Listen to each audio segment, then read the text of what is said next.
How to listen better during a planning meeting. This is subscriber only content. This question comes from Emma from Germany. Emma asked, Oscar, I'm an engineering leader in an auto company. We have lots and lots of planning meetings. I sense I could be listening better during these planning meetings, especially keeping the team listening to each other. Thanks, Emma. It's a great question. I think one of the things I'd point out to you is you've noticed that as a leader, your role is not only for you to listen to the team, but to get the most out of the system is making sure that everybody listens to each other. With your team creating plans for the next implementation cycle, I'd invite you to consider how you can listen before, during, and after the meeting. Managers hear each participant, but leaders listen to the interaction of the entire group. And I'm going to provide this feedback in the context of before, during, and after. So here's before. The first one is to consider the impact of location in a planning meeting and how congruent it is with the purpose of the planning meeting. In 2016, I was asked to facilitate a planning meeting with an executive team from a professional services organization. The theme of the meeting was innovation. And so I asked the executive, what location have you selected? Their response was, well, it'll be the same location we've used for the past 2 years. You see, Oscar, finance has secured an amazing price for our 5-year commitment. Being a little bit more curious, I asked, is the theme aligned to the location? Now, the theme and the location could have been very aligned, but it's unlikely that for the context of the 3rd year in a row they're going to exactly the same location, that the results will be innovative. I'm curious, what do you think? Should you go in year 3, or should you try something different if the theme was innovation? Back to your question, Emma, I think another listening signal you can send before the meeting is rather than set a typical agenda, put it together and send it out to the team, consider just posing questions. You might choose to ask, compared to our last plan, what worked, compared to the last plan, what needed to be improved. How should we run the next planning meeting? Whom should we invite? I think, Emma, here you're co-creating the agenda for the meeting, and it sends a signal that you're listening to everyone ahead of time. This gets the team to think about the meeting before it happens. And then, as a result, it's their planning agenda, not yours. Who would have thought you could listen before a meeting? Let's move, Emma, to during the meeting. During the meeting, take into consideration where you're going to sit. Where you sit sends a signal to the room about your willingness to listen. Seat yourself as close as possible to the center of the room rather than at an end of a room. If you're doing this via video conference, you can effectively listen from any position, which is neat. One of the neat things about video conferences. It democratizes the meeting so much better. Now, to signal to the room during a video conference that you want to create an inclusive listening environment, turn on closed captioning or live transcripts in the software. This is a wonderful way to help people who aren't listening in their home language to have another chance to listen, and more importantly, to make sense of what's said. If you'd like to access the ultimate guide to listening during a video conference, visit oscartrimboli.com/video conference. That's oscartrimboli.com/video conference. Now, Emma, while we're still on listening during the meeting, here's a question I ask leaders I work with. How can you create an environment where everybody is comfortable to make a contribution? Whether it's a video conference chat or maybe some kind of electronic poll, or maybe you're in a room with a sticky note or using the spoken word as a way to get contribution during the meeting. Be deliberate. Be deliberate, Emma, about how you listen to what the group has not yet said.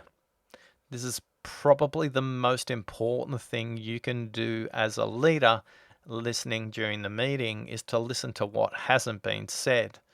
The 125/900 rule says we can speak at 125 words per minute, yet we can think it up to 900 words per minute. So the likelihood the first thing we say is what we mean, it's probably about 14%.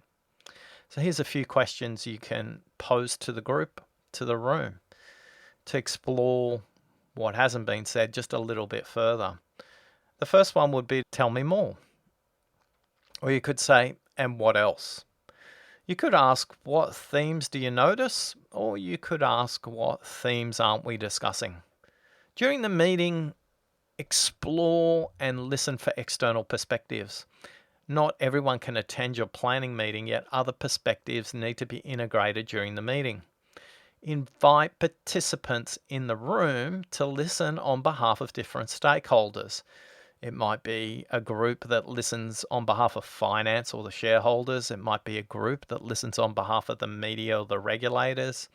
Another group might listen on behalf of other departments or absent employees. You could also ask people to adopt the perspective of the customers and competitors.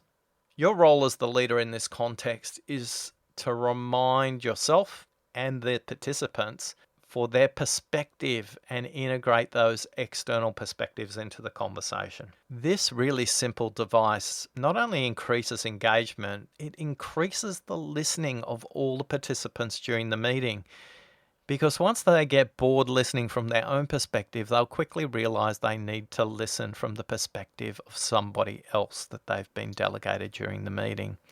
This is a powerful, simple and easy way to have the entire group engaged beyond their own perspective. As a side note, some leaders I work with just put an empty chair immediately opposite them or immediately next to them to represent an absent perspective. Move your own listening orientation, Emma, from dialogue between participants and notice the energy and the listening of all the participants in the room. When you listen in this aggregate way, you notice who has and who hasn't made a contribution. If you're looking to integrate a point of view from participants who haven't made a contribution, rather ask them to summarize or to synthesize. Ask the more reflective participants to recap what they heard rather than asking them for additional input. Finally, Emma, after the meeting, you may be thinking, Oscar, how do you listen after the meeting?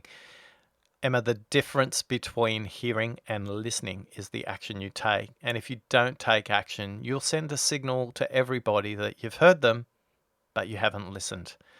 It's critical for you to understand that after the meeting is just as important to listening as before and during the meeting.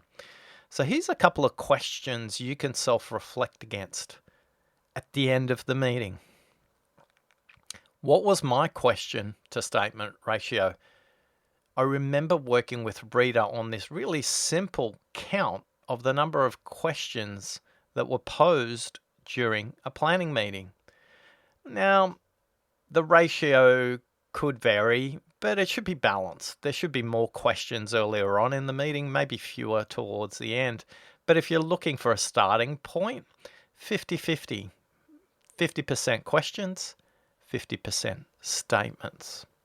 Another trick is to notice who in the participants are asking questions as well, because their question to statement ratio may be much higher in favor of statements than it is to questions. Ask yourself who participated and who didn't. Notice and reflect back on who made a contribution and make a point to speak to them about their contribution when you see them next. highlight how important their contribution was in the context of planning and how valuable it was, not only for you or for them, but also for the group. Actions. After the meeting is not the time for us to be thinking about our actions. Well-planned actions take place during the meeting. So the question to pose to yourself as a leader, how well did I as a leader capture and track the actions during the meeting? Did you capture and confirm the actions all the way along? Or did you wait to the end of the meeting? When you capture all the way along, you can confirm the actions that the owner of that action actually heard. This helps you to listen and confirm what they heard and make sure it's aligned to the action that was taken. Quite often, this is where the biggest mismatch in terms of listening takes place. Debriefing people outside of the meeting. Here's a question. How will you communicate the action plan to the stakeholders who weren't present, yet the plan has an implication for them? Now, you can do that individually yourself as a leader, Emma, or you could use the delegates and their perspective to communicate out to the wider business as well. So there you have it, Emma, how to listen better during a planning meeting. I'll be curious to see what you implement in your upcoming meeting.